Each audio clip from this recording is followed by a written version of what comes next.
Değerli Uyguner, aslında meclis açılışının kendisi başlı başına önemli bir meseleydi. Geçtiğimiz yıl 1 Ekim'de Bahçeli'nin DEM Parti sıralarına gelmesiyle örülen bir süreç başlamış oldu. Önemli eşiklerden geçildi bu süreçte. Ancak bu 1 Ekim'de yine hani farklı bir tablo, bir yılını dolduran bir süreçten bahsediyoruz ve bununla ilgili önemli adımların, önemli düzenlemelerin yapılmasıyla ilgili bir beklentinin de oluştuğu, açıklamalar da yapıldı bu konuda. Ancak bunlardan daha ziyade açılış resepsiyonunda bazı kareler ortaya çıktı. Bu kareler aslında daha çok tartışılmış oldu. Biraz aslında o karelerle başlamak istiyoruz. Bunlar sadece bir fotoğraf karesi olarak mı değerlendirilmeli, yoksa daha derin bir mesele mi söz konusu ve neden bu kadar çok tartışmaya yarattı bu fotoğraflar? Ya esasında bu kareler üzerinden DEM Parti'nin toplam fikriyatı ve mücadelesi açısından çok böyle pozitif veya çok negatif toplam sonuçlar çıkarmak doğru değil. Ama ortada yaşanan bir gerçeklik var, bir tekil fotoğraf var. Bu fotoğraf dilinden dolayı buna karşı toplumun belirli kesimlerinde yoğun eleştiriler alan bir tutum sergiliyor. Şimdi ben bu tutumlar içerisinde bugüne kadar DEM'e karşı nefret suçu işleyen, DEM'in yaptığı her hareketi karşısına alarak konuşan kesimleri konumun dışında bırakıyorum. Muhatap bile almıyorum. Ama bizim seçmenlerimizden, bizim tabanımızdan, DEM Parti içerisinden bu mecliste verilen fotoğrafla ilgili bazı eleştirileri de dikkate almak gerektiğini, ders çıkartmak gerektiğini, karşımızdaki iktidarın, 25 yıllık iktidarın ne kadar çok tecrübeli, deneyimli ve her kritik noktada bir takım mizansenlerle kendini güçlendirecek hamleler yaptığına dair de açık ve ön hamleler yapmaya hazırlıklı olmalıyız. Ben burada biraz hazırlıksız veya bu sürecin iyi okunmadığından dolayı böyle bir boşluğa düştüğünü düşünüyorum arkadaşların. Gerçi ben videonun hepsini izledim. Videoyu izlediğinizde esasında bu tekil fotoğrafta çıkan görüntüleri videoya baktığınız zaman göremezsiniz ama bu öyle bir mizansenle işlenmiş ki bizzat meclisin fotoğrafçısı DEM heyetine her dakikasını yüzlerce fotoğraf karesini seçmiş ve daha sonra bu yüzlerce kare içerisinden bir tanesi seçerek servis etmiş, kamuoyuna servis etmiş. Bu anlamda önceden planlanmış, önceden hazırlanmış bir senaryoyla karşı karşıyayız.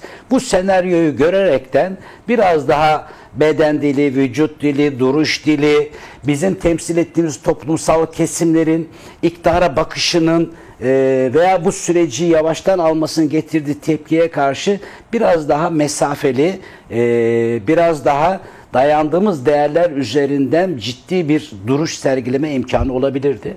Bu kadar çok problem olmazdı. Esasında bu tekil fotoğrafın bu kadar çok tepki çekmesinin nedeni de bir yıl boyunca tek tek ortaya çıkan bu tekil fotoğrafların birikmesiyle bir patlama noktası olarak da ele almamız lazım.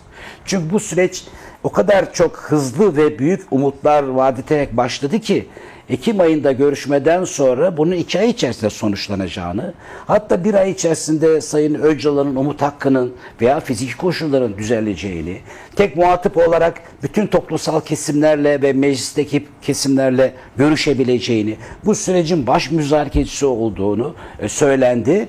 Ama 2 ay geçti, bir adım atılmadı. Aralık dendi, Aralık geldi, bir şey adım atılmadı. Mayıs olacak dendi, Mayıs'ta çıkmadı. Ağustos dendi, Ekim geldi, hala az gittik, uz gittik, deri tepe düz gittik ama bir yol alamadık. Bu konuda DEM Parti ve Kürt Özgürlük Hareketi kendisinden beklenen bütün adımları, barış için bütün adımları atmış durumda. Ve halk bunu görüyor. Halk devletin adım atmadığından dolayı bu konudaki yürütülen sürecin bu şekilde biçimine biraz öfkeli ve tepkili.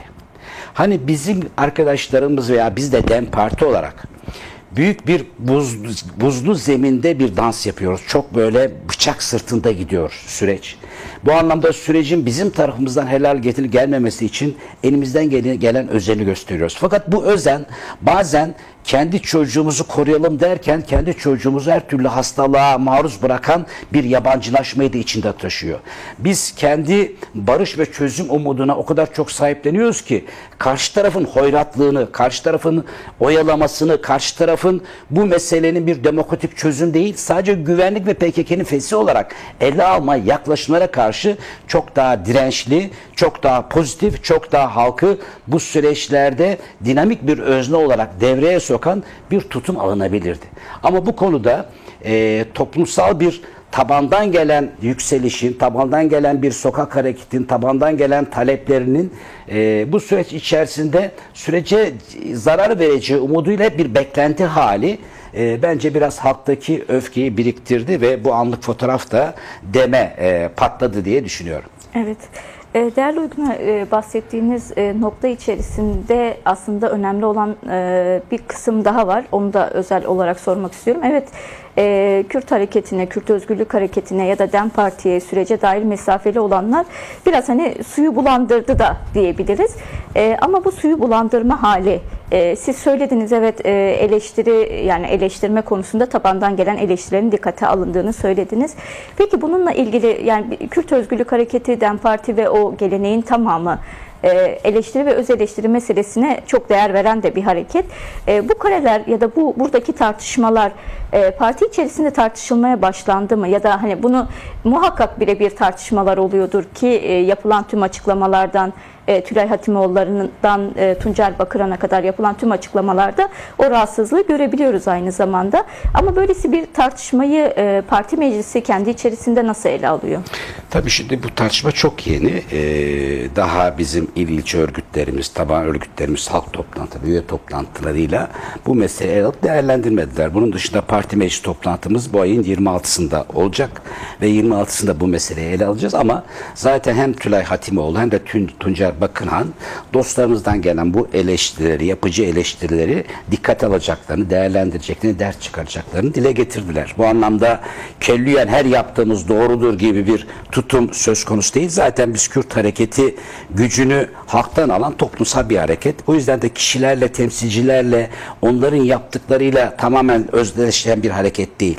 Biliyorsunuz geçmiş meclis döneminde de Hulusi Akar, Milli Savunma Bakanlığı'nın Bütçe Plan Komisyonu görüşmesinde yine çok hızlı bir harekette gelip Dilan Taşdemir'le Tülay Hatimoğlu'nun elini sıkmak zorunda kalmıştı. Şimdi o zamanda da hem Kandil'e hem de Rojava'ya karşı ve Türkiye'deki Kürtlere karşı çok büyük baskılar sürüyordu. Bu tokalaşmada anında gelişen bir şeydi. Mecburen el uzattılar ama yine parti tabanında çok büyük tepki toplamıştı.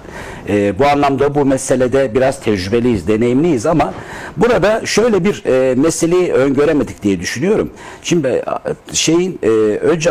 Tayyip Erdoğan Amerika'ya gittiğinde bir tek fotoğraf için dünyanın parasını verdi. 250 tane Boeing uçağı aldı ve bunun karşılığında Trump da dedi ki sana meşruiyeti veriyorum ama karşılığında senden alacaklarım var.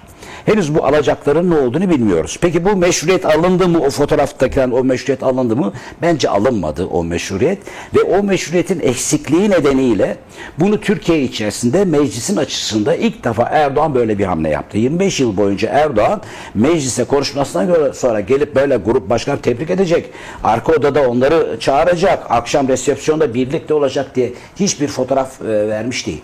Demek ki bu içerideki CHP'nin de meclisi boykot etmesini fırsat bilerek bütün muhalefet partilerini kendi başkanlığında dizecek bir oturum düzeniyle bu meşruiyetini kamuoyuna bir imgeyle, bir fotoğrafla, imajla vermeye çalıştı. Şimdi teknofaşizm çağındayız. Teknofaşizm çağında sadece iktidarlar baskıyla, zorla durmaz da aynı zamanda görüntülerle, imgelerle, imajlarla kendi iktidarlarını sürdürmeye çalışırlar. Bu yüzden de nasıl Göbek'in Propaganda Bakanlığı'nda Hitler döneminde bunun ne kadar bir faşizm ideolojisinin yaygınlaşmasında çok işlevsel kullandığını düşünüyorsak günümüzdeki yeni faşizm uygulamalarında da bu tür propaganda ve ajitasyon çalışmalarının yeni çağın imkanları birlikte çok daha fazla artık insanların her an beyinlerine ve hücrelerini işleyecek şekilde dile getiriyorlar. Çünkü fotoğraflar sözden ve bilinçten daha çok insanların duygularına hitap ederler ve çok daha etkilidirler.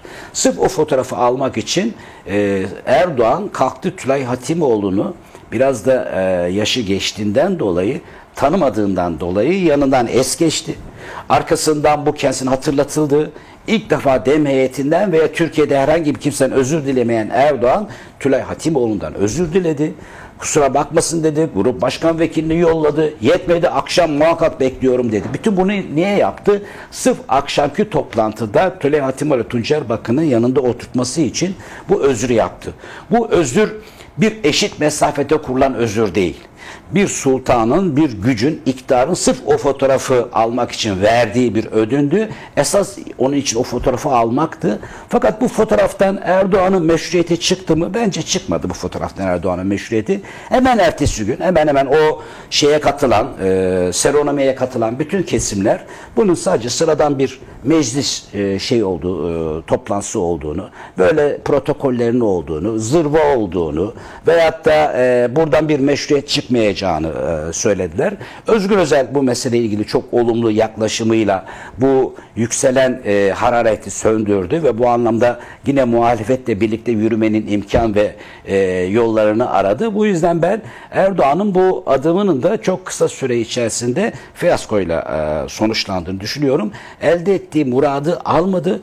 Çünkü DEM Parti'nin vermek istedikleri ittifak görüntüsü meselesini biz zaten bu sürece başladığımızdan itibaren çözüm süreci başka, barış süreci başka, iktidar meselesi başka dedik.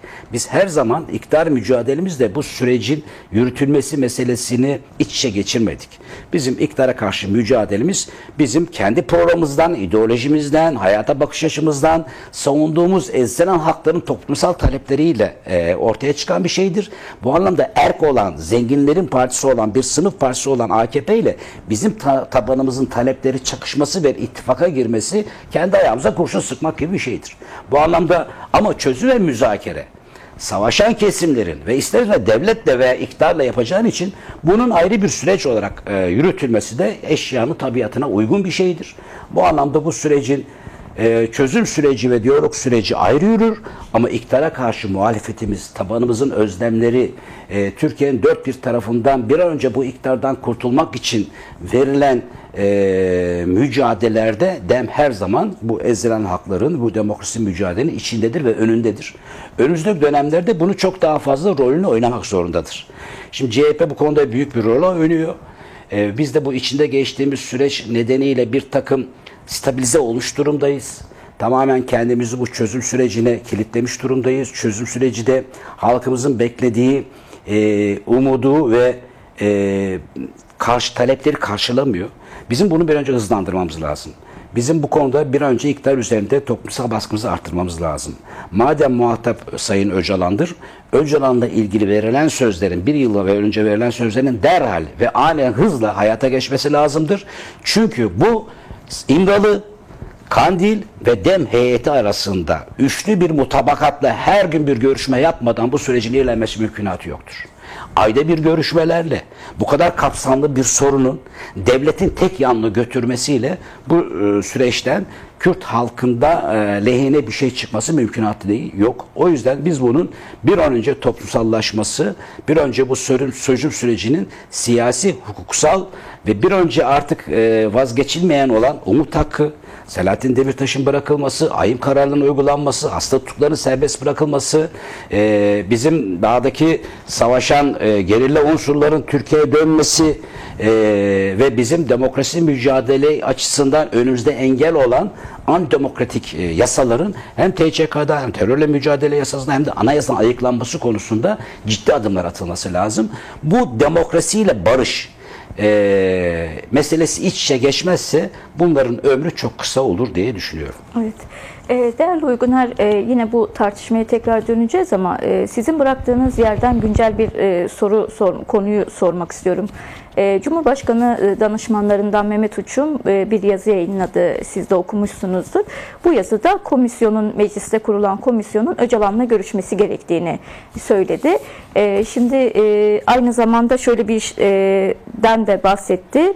Geçiş sürecinde terör örgütünün fesli ve kesin silah bırakma bakımından Öcalan'ın kurucu ve temel temel irade olarak verdiği kararların önemini göz ardı etmemek gerekir diye bu konuda yapılan eleştirilere de cevap vermek gibi o minvalde bir yazı yayınladı. Siz bu yazıyı nasıl değerlendiriyorsunuz? Uçum'un bunu dillendirmesini nasıl değerlendiriyorsunuz? Valla Uçum bu dönemde önceden ele aldığı yazılarla bu yol haritasını sürekli belirliyor. Zaten haftada bir yazı yazıyor. Haftada bir yazdığı yazılar daha sonra hem Meclis Komisyonu Başkanı tarafından hem de iktidarın diğer kanadı Adalet Bakanı tarafından tekrarlanıyor. Ve bu yüzden de yol haritasını Mehmet Uçum çiziyor. Mehmet Uçum uzun zamandır tartışılan, komisyon 3 ay oldu, hala oyalanıyor, hala işte heyetlerle görüşüyor ama dinliyor, sadece bir karar almıyor, bir fikir belirtmiyor. Bunu başka bir alt komisyon da yapabilirdi. Çünkü bu komisyon bir an önce Ekim ayında meclis açılmasıyla gerekli yasaları meclise getirmek konusunda teklif hazırlamaktı. Henüz bu konuda attıkları en ufak bir adım yok. Yine dediğim gibi süreci yayma taktiğini uyguluyor ama Öcalan'la görüşme meselesi artık DEM tarafından da bu iş olmazsa olmaz şeklinde yüksekçe dillendirdiği için komisyonun eğer Sayın Öcalan'la görüşmezse komisyonun işlevini tamamlamayacağı konusundaki net görüşünü belirlemesiyle bence iktidar biraz sıkıştı. Bu yüzden de şimdi Öcalan'la görüşmenin yolunu açmaya çalışıyorlar. Bu konuda bir takım süreç karşıtı kesimlerin komisyon heyet üyelerinin İmralı'ya gitmemesi konusundaki baskıları, İYİ Parti dahil olmak üzere baskıları devam ederken iktidar DEM Parti'nin bu işin olmazsa olmaz olarak şartını bence gördü ve sonuçta şöyle bir formülasyonla ya gidiyoruz ama müzakere etmek için değil dinlemek için gidiyoruz. Yani bundan önceki heyetleri nasıl komisyonda dinlediysek Öcalan'da dinleyeceğiz ama asla müzakere etmeyeceğiz dedi. Bu gerçi siyasetin işte görünürde kamuoyuna, kendi yandaşlarına veya karşı kesimlerine susturmak için söyledikleri bir laf olabilir.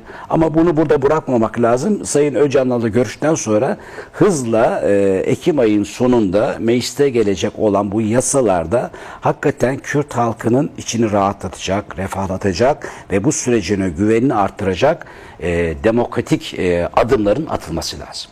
Bu çerçeve çizilmesi lazım. Öncelikle Sayın Öcalan'ın umut hakkının derhal uygulanması, Selahattin Demirtaş'ın ve arkadaşların Osman Kaval'e dahil olmak üzere ve Kobane Dağı tutuklarının dahil olmak üzere serbest bırakılması, hasta tutukların derhal serbest bırakılması, 30 yıllıkların artık infaz yakma meselesinden dolayı cezaların ertelenen son verilmesi ve bizim şu anda demokratik çalışma için kayyumların bir an önce geri iade edilmesi ve demokratik zeminin kurulması Türkiye'de büyük bir rahatlama, büyük bir barış ortamının gelmesini beraberinde getirir. Bunun arkasından kimlik, kolektif haklar ve statü gibi meseleler, kendi kendini yönetme veya yerel yönetim 21 şartı, belediyenin yetkilerinin artırılması meselesi sırayla yerine gelir ama ilk önce bu adımların atılması lazım. Evet.